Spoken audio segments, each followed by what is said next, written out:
in this matchup, and largely plotting game plan on both sides. I felt like maybe that played into Atlanta's hand. It might have been sleepy in moments, but really effective in the way they rolled out the run game tonight. Oh, there's no question. I mean, Bijan Robinson, we talked about this in the pregame.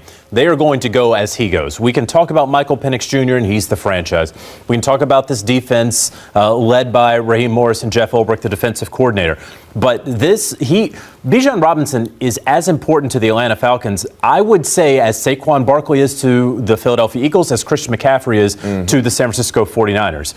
What we saw last year, almost 1,900 yards from scrimmage from Bijan Robinson, quietly. Just 2,000 yards basically that he got last year. Well, what we saw tonight, about 170 scrimmage yards for Bijan, that carried this team. Otherwise, it's a kick fest, and no one necessarily cares. But Bijan Robinson made this game entertaining and made the Atlanta Falcons a winner. And the thing about watching Bijan Robinson do what he does, it looks so easy for him. It's a smooth ordeal in terms of his efficiency and how productive he is. And the first person rarely gets him down.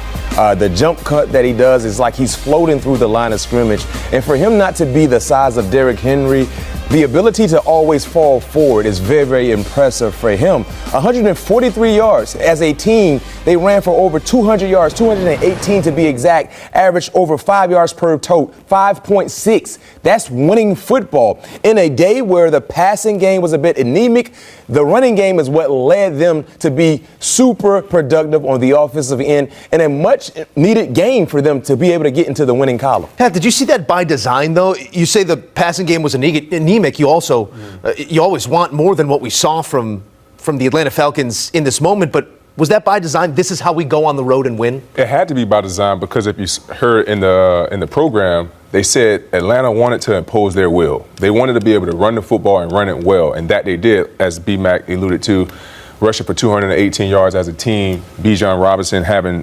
147 yards. He had 6.5. Yeah. So every time he touched it, it was almost a first down. And another thing that I love about this win for Atlanta, the way the young guys played on the defensive line and in the back end. They played really, really well today. Hopefully that can carry some momentum throughout the rest of the season. Jalen Walker, the 15th overall pick, finishes with 2 tackles and a sack. James Pierce Jr., 26th overall, 2 tackles and a half sack. Xavier Watts, 96th overall, 2 tackles and an INT. Billy Bowman Jr., 118th overall, 4 tackles and an interception. When you get that sort of production from the youth, it tells you something about the coaching as well. The coaching and the ability to identify talent. Terry Fontenot was very, very aggressive in this past draft. You talk about drafting Jalen Walker in the first round and then trading back into the first round to go get James Pierce. And so far in 2 weeks of play, James Pierce has really imposed his will on opposing teams. And when you look at Jalen coming to the party, they really showed up. And this is what you need. And you can't forget about the journeyman Leonard Floyd, the savvy vet. Yeah. He was also productive today. They had 6 total sacks. Yeah. 6 total sacks. 2 interceptions by the rookie. Minnesota was 4-11 on third down. It was very, very difficult for J.J. McCarthy, and we saw that from start to finish. And we can give a lot of the praises to Bijan Robinson in the running game, but we cannot forget the defensive side as well because they played stout football in critical moments of this ball game. And we're finally, for the Atlanta Falcons, talking about a pass rush, actually seeing a pass rush, right? It's been 10 years. You got to go back to John Abraham. I mean, it's really, honestly, I'm not even joking. It really has been a decade since the Atlanta Falcons had a pass rush. They poured so many resources into it. You talk about the first round pick and then trading back up into the first to make sure that they got 2 along with Leonard Floyd. I think that's an astute observation. They've needed that pass rush because any other team, any other quarterback knows we can just sit back here and we can pick you apart. There's A.J. Terrell and then there's whoever else that you have on the other side. A.J. Terrell, of course, left this game with a hamstring, something that we'll have to monitor. But this is a new-look Falcons team, finally, for the first time in a long time. A little bit of pass rush, obviously complemented by the run game as they outrushed the Vikings in this one, 218-78. Dominant in this type of ball game. That's going to be a path to victory more times than not. Just to close the book here on Bijan Robinson, 2,500 plus rushing yards and 1,000 plus receiving yards happens in his 36th career game. Man. Second fastest amongst active players behind only Saquon Barkley, who did it in 1 fewer game. He's on that pace. He's looking eye to eye with what we consider the best in the business. On the other side of this one, guys, it's J.J. McCarthy trying to do an encore off the fourth quarter he had, but it looked a lot more like those first three quarters against Chicago in this one. 2 interceptions. In total, he's now 24 of 41, 3 total touchdowns, 3 interceptions through 2 games. Pat, when you take a look at what he struggled with tonight, where do you point the finger? With accuracy and putting the ball where it needs to go. We saw in a break, him and Kevin O'Connor had a conversation, and Kevin was telling him, you need to go through your progressions. I don't know if the game was moving too fast for him or whatever the case may be, but tonight wasn't JJ night. He didn't have that fourth quarter magic that he had in that Chicago Bears game. So I think it's definitely going to be some learning curves for him. It's going to be some growing pains, but this team still believe in J.J. McCarthy. That stat line for J.J. McCarthy, 11 of 21, 158, 0 touchdowns, 2 interceptions. It doesn't tell the whole tale. Right. He looked a lot worse than that, right? I mean, we just saw in the highlights there how he was dribbling the football one time. You talk about confidence. It seemed like he not only was he not seeing the field very clearly, but someone who has such bravado like J.J. McCarthy, when he was actually taking the snap, I didn't see that confidence. I saw it on the sideline when he's going around and dapping everybody up and kind of playing the role, but I didn't see it when he had the football in his hands. This was, and has been, he's had 7 bad quarters as a professional football player. He had 1 good quarter and wound up beating your Chicago Bears. I don't think I have to remind you of that. You just did. Yeah.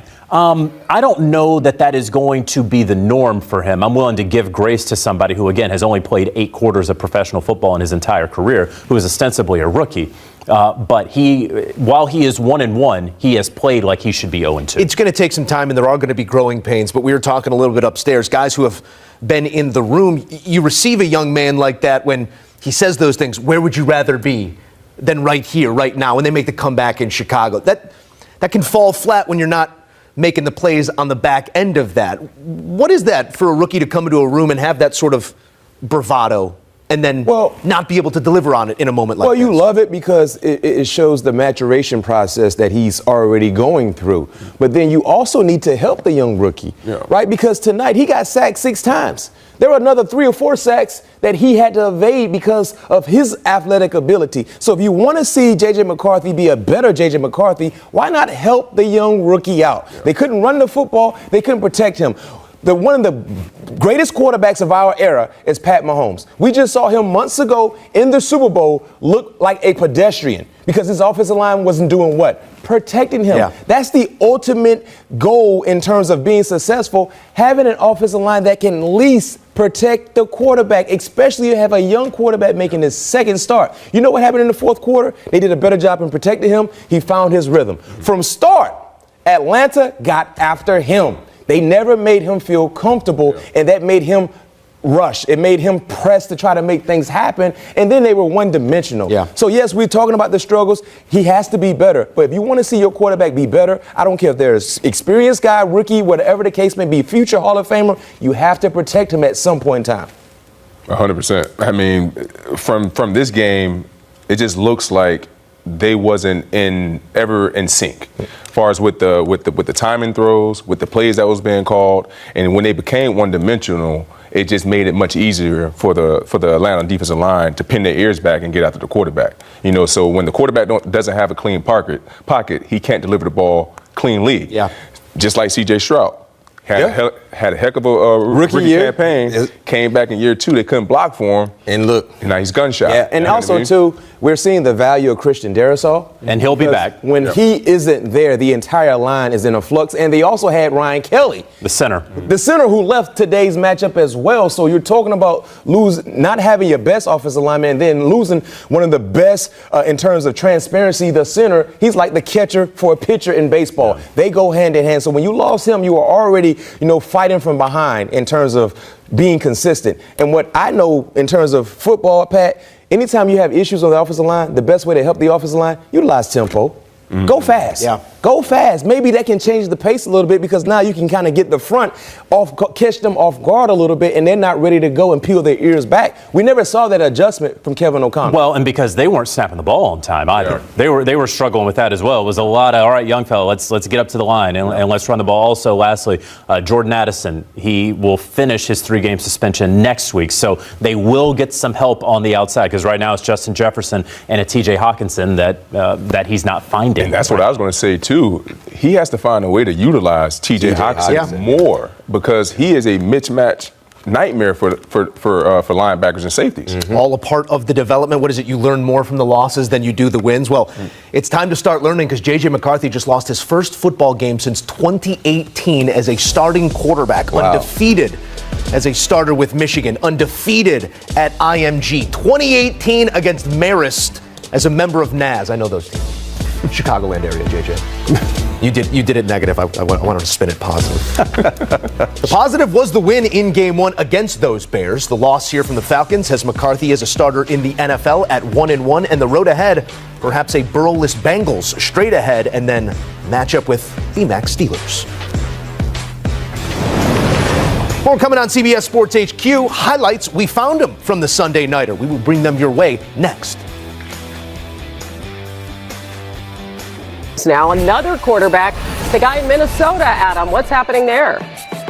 Well, he's got a sprained ankle, Hannah, and J.J. McCarthy is more than likely not to play Sunday versus the Cincinnati Bengals, which would mean that Carson Wentz would step in and replace J.J. McCarthy. You remember all the quarterback juggling that the Vikings did this summer during the season. They signed Sam Howell. They traded Sam Howell to the Philadelphia Eagles. They signed Carson Wentz to replace Sam Howell, and this is why they have Carson Wentz, because J.J. McCarthy got beat up in the game on Sunday night against the Atlanta Falcons. Came in this morning with an ankle injury. They went through testing, and the Vikings determined that the chances are he's not going to be able to play this week. After that, they leave for overseas trips. We'll see how J.J. McCarthy responds to that. Yeah, unfortunate setback for a guy that's really having some growing pains playing right now. Dan, what's your reaction upon hearing this news? Yeah, it's concerning. He's missed 18 games and played in 2. At some point, young quarterbacks need to get on the field, and this is an organization and a team very good. Roster top to bottom, very good, and they have entrusted the future of the team in his hands. And while JJ has a ton of experience, certainly in his playing time in college, he needs, and you could watch through 2 games if we're just being fair, he needs to be on the field just to feel the speed of the pass rush and feel the speed of how windows in the NFL are closing faster than college. And so not going to overreact, and hopefully this is a short-term thing, but the fact that we are this quickly into his second game of his second season and he's missed 18 games and played in 2, that has to be concerning in the building. Yeah, derailing any sort of progress that he might make after a tough game yesterday. We'll get into that. Carson Wentz did make one start last season, by the way, for the Chiefs. This was going to be our lead today. More